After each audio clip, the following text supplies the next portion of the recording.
Welcome to the Executive Coaching Podcast, where Executive Coach Alicia Cowan will discuss leadership topics and coaching solutions to tackle the most difficult problems that keep you from leading your team to success.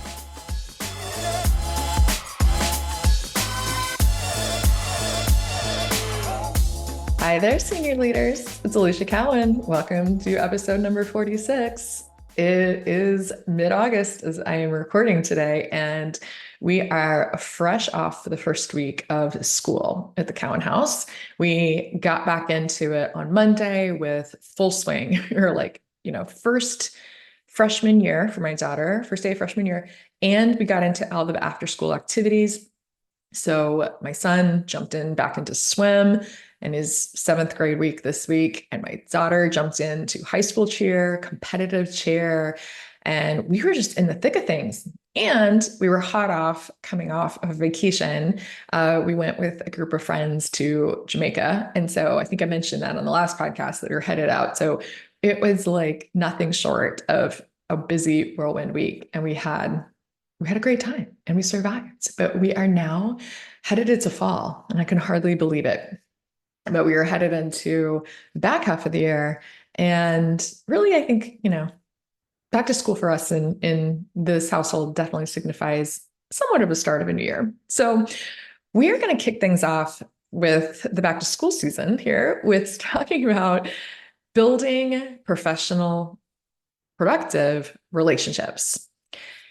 And so why this came up is I've been connecting a lot with some groups of new clients recently. I've been talking to some new people I haven't interacted with. And I've also been connecting with more podcast listeners recently. So this topic came up of building productive professional relationships in the workplace, and really how do you go about it in a way that's different than just building friendships, right?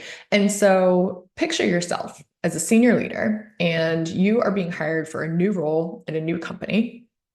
You know you're going to be great because you've got a great skill set, great resume you've built, you're confident in your skill set, you know you're good at your job. You also have a warm personality and you're really good at making friendships.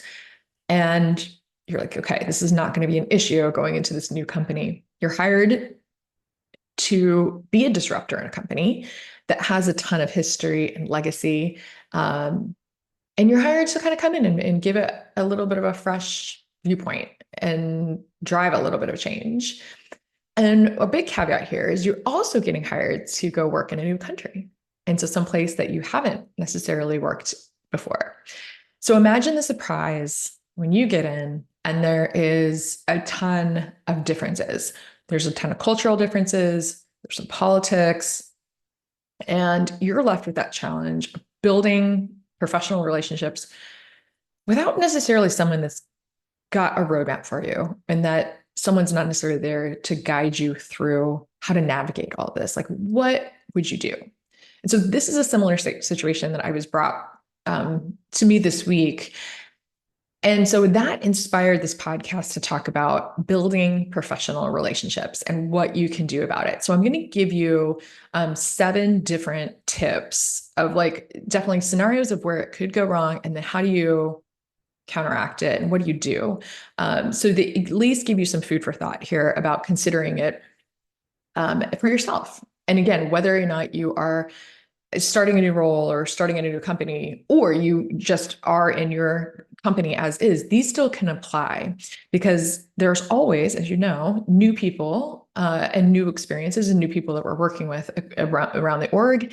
And there's some people that we work with that we don't always have the strongest, deepest relationship with it. Even if nothing's gone wrong, we always can use this as an opportunity to strengthen and deepen that relationship. So you can listen to it with that lens if you are not faced with a situation where you're starting a new role. So here's some ways that I think that we as senior leaders sometimes take miscues around building relationships, right? So the number one thing that I think that we do, and I said it as I was describing this scenario here, is we confuse sometimes building relationships with friendship. And I think it can be tricky to find the distinction. And I'll mention this later, but culturally, sometimes the line can be fuzzy. So depending on where you're at, sometimes it is totally normal to build personal professional relationships outside of the workplace. And culturally, that is 100% normal. In the US, we find a little bit of a distinction, right? Like we definitely sometimes have some out of workplace activities. Most of the time, they're professionally driven, and we try to keep that line pretty clear. And a lot of the relationship building is done in the workplace and with some of it outside, right? But there's a balance, I'd say, in the US, but sometimes it can absolutely be normal to pop into someone's home and build a personal relationship in certain countries and certain cultures. So it's still important, though, I think, to draw the line, right? Your professional working relationship is not the same as a friendship. And while you may be friendly with your colleagues, it's important to understand that that dynamic of being in the workplace and out of the workplace, and you've got to ensure the integrity of both. And so I would just give you the tip here. Don't confuse the two, right? Don't blend them and say friends and professional working relationships. Again, you can be friendly with your colleagues. I'm not saying that you need to be cold and shut off. That's definitely not the message here. But I think if you need to make that distinction, like if you are friends with someone in the workplace and a colleague that works with you, it's okay if you feel the need to make that distinction and have a conversation about it with them, simply to say like, hey, when we are in the workplace, this is the way I view our working relationship. And I don't want to, have that confused with our friendship or our friendly nature. Again, I think, depending on the culture, at times with direct reports versus colleagues, you really have to make that distinction. That's one where, again, based on your company policy, it may be inappropriate to have a personal friendly relationship with a direct report. And typically in the US, there are non-fraternization policies where you really want to draw that line and have a bright line. Again, different countries, different cultures, it may look different.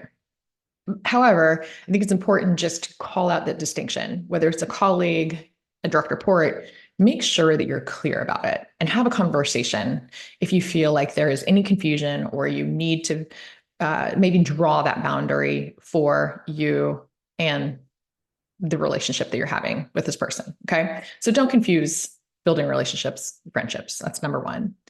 Number two, a big way I see relationships going wrong is when we have a list of shoulds of how other people should behave. I call this, the manual. And I did an entire episode on this. I think it was episode 17, where I discussed the manual that we have for other people and how it trips us up. We sometimes have this internal list of how we think other people should behave based on all of our beliefs and all of the things that we have been conditioned to think that are just truths. And so it's important to understand that we have to let people show up as they are, rather than how you think that they should be. Okay. So this can trip us up. If we believe, based on potentially a prior workplace experience, maybe we've seen colleagues that we've worked with do it differently than this person and how they're doing it, and we think that they're doing it wrong, this can really get us tripped up because we start to have these like certain expectations of other people and how we think they should behave as adults. Adults are adults. They get to decide how they want to show up. And we have to decide if we are going to let people show up as adults, as they are, rather than how we think they should behave. Now, I want to be clear. And again, I make this distinction in that prior episode. This doesn't mean if we have direct reports or colleagues that are breaking policies or doing something illegal or immoral, this doesn't mean that there's not some accountability around this or there's not like some conversations and whatever. But that's different, different conversation. This is just not expecting them to do something than they should, and then that getting us upset and our emotions and how we're thinking about it to be rattled and to be at the mercy of how this other person does or does not behave. Okay. If you want to dive more into this, again, episode 17 is great around the manual, but really check yourself on how you expect other people to behave. And a great example of this is like if you've come from a prior organization and you have this list of like, well, we did it this way and we did it that way and my colleagues did it this way. Like I've seen this happen and really get people tripped up. They think that something should be going in differently than it is, and the other people should behave in those manners. They should. Again, different. It's different than process improvement. It's different than providing perspective. This is when we get really upset when people aren't doing it the way that we think that they should. Okay. All right. That's number 2. Number 3, another way people get tripped up when they're building relationships and coming into an organization is when they don't do the work to understand the work that's already been done or to understand why the work is being done that way. And then they just start to like come in and implement change and kind of drive change without doing that work about what has got to the company to the point thus far. So this can really wreak havoc, right? If you start like coming into organization and really like going fast and far with change without being curious and really getting to know your colleagues and their work and what's been done, it can ruin relationships. So again, pro tip, get to know how the work is done within your organization. You easily can do this by talking to your supervisor, your colleagues, and ask questions about the prior work. Understand what is the pace and the expectation of work and change before you start making that change. Okay. Change management, huge thing. And I think this can really ruin relationships when we don't understand how to implement the proper pace of change and change management. Okay. Number 4, another way that we really can go wrong with relationships is not taking time to understand the internal politics. Say what you will, that maybe politics should not exist, that we don't believe or agree that there should be internal politics. But let's face it, where we are in 2024, politics still exist within the workplace. And so it's important, again, when you're building these relationships, it's important to understand and ask. Really understand what alliances may exist or not, who is allied with whom, how decisions are made, how work is moved forward, and understanding some of those politics to make sure that you get and understand what is being said and also what is not said within the workplace. And so a great way to do this is to ask questions, to listen, and to learn. Okay. And so you have to have a really strong amount of empathy here in order to like read the room per se. Because sometimes you don't want to come right out and be like, all right, tell me about all the politics that exist here. But you really have to listen and ask questions about, again, perhaps it's about how work gets done, who is influential, who makes decisions, and questions of that nature. And then really listen to the answers and listen to, again, what is being said, what is also not being said. So someone's body language. And so the way that they may be communicating to you in other ways. Okay. So relationships can be crushed if you don't first try to understand what the politics are within the organizations. Let's move on. Number 5. Okay. So a big one that I see go wrong is, again, when you're starting a new role or even continuing a role, not taking the time to get to know coworkers and really listening to their experience and their perspective. People love to be seen and to be truly heard. And if you're starting in an organization, of course, you do need to get into the organization and start working, but you also need to consider forming these relationships as a part of that early work.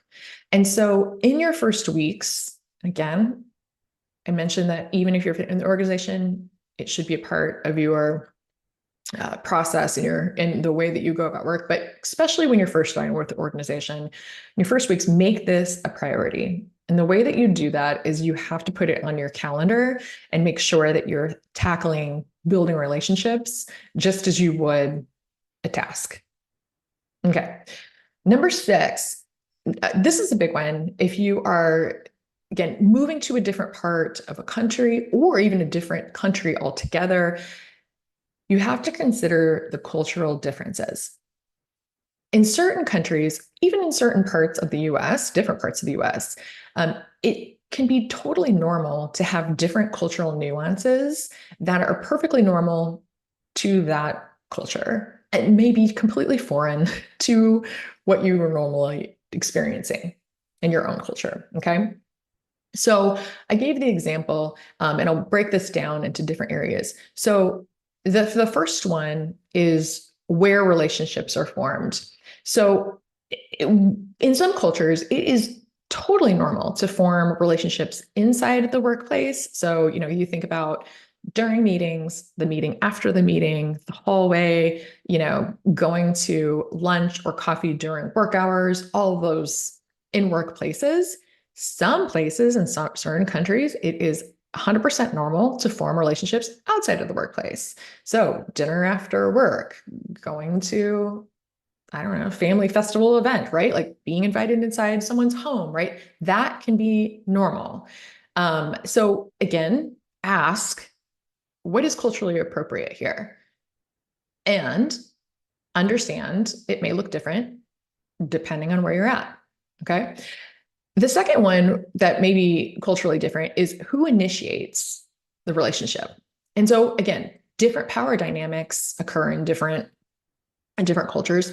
So appropriate to understand who takes the lead in building relationships. Again, a simple way to do this is just to ask.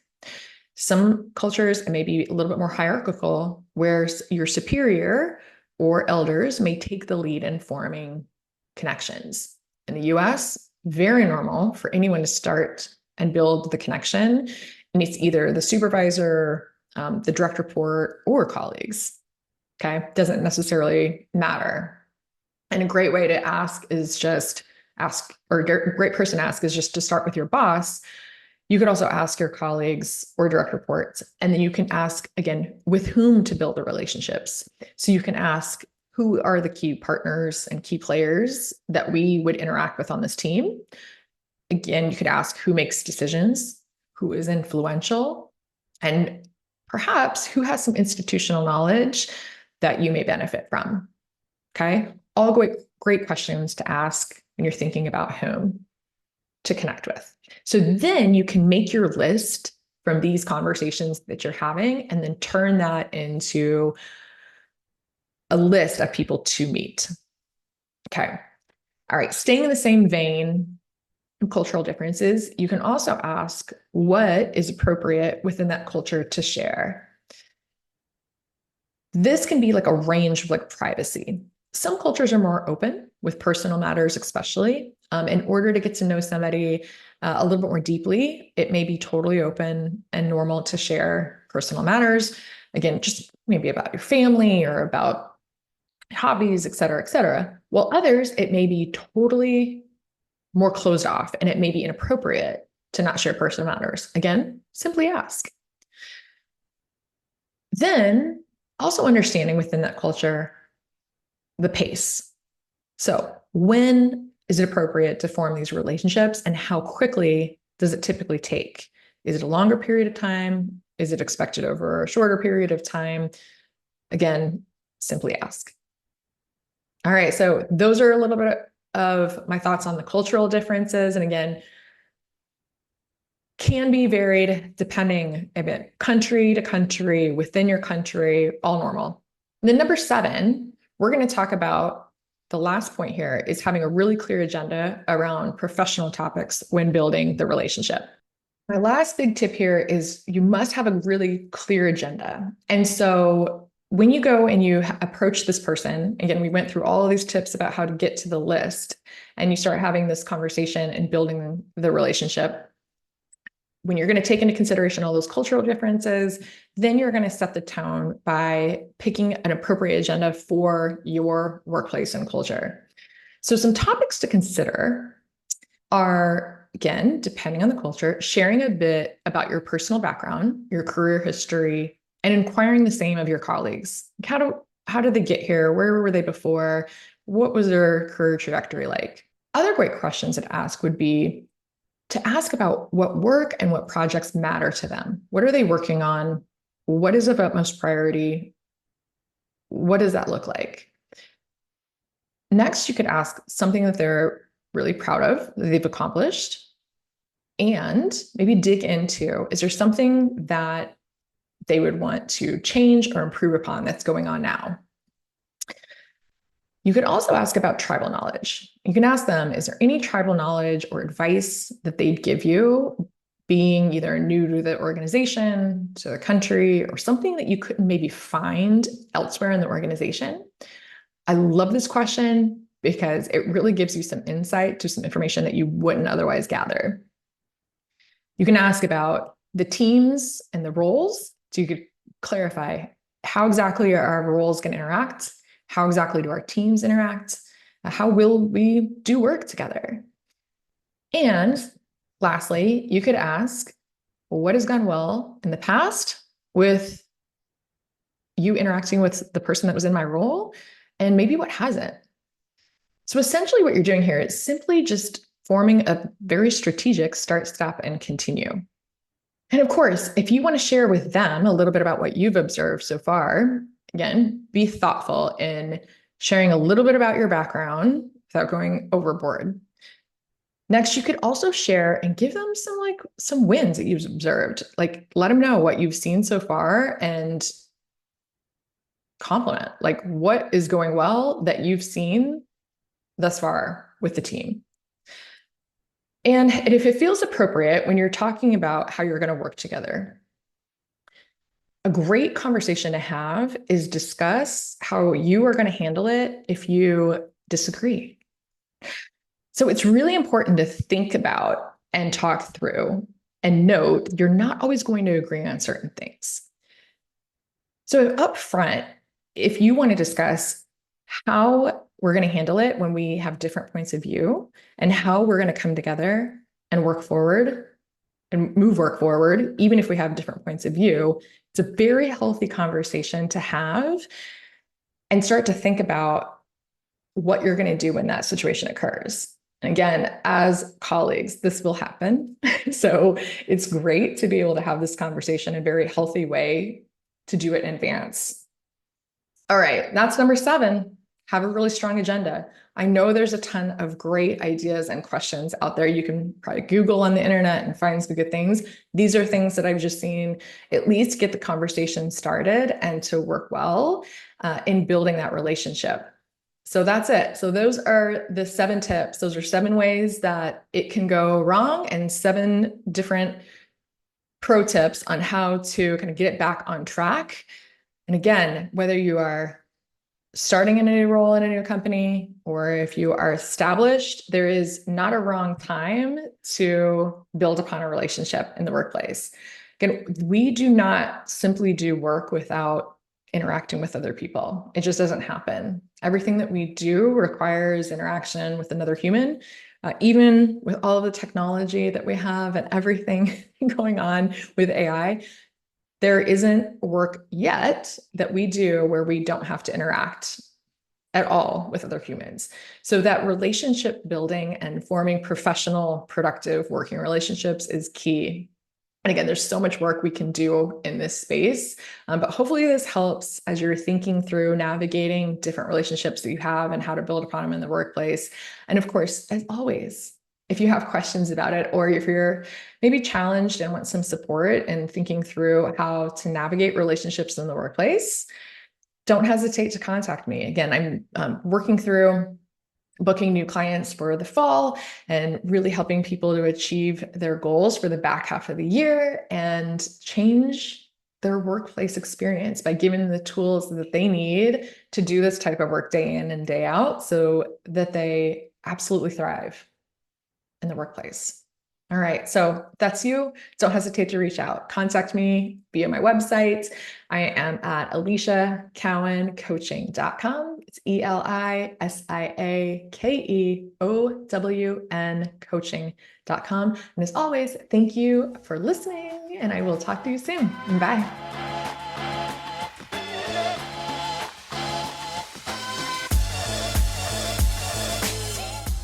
Thanks for joining us for this episode of the Executive Coaching Podcast with Alicia Cowan. If you're ready to have an executive coach who's ready to help you lead your team to success, then book an introductory call at aliciacowancoaching.com/call.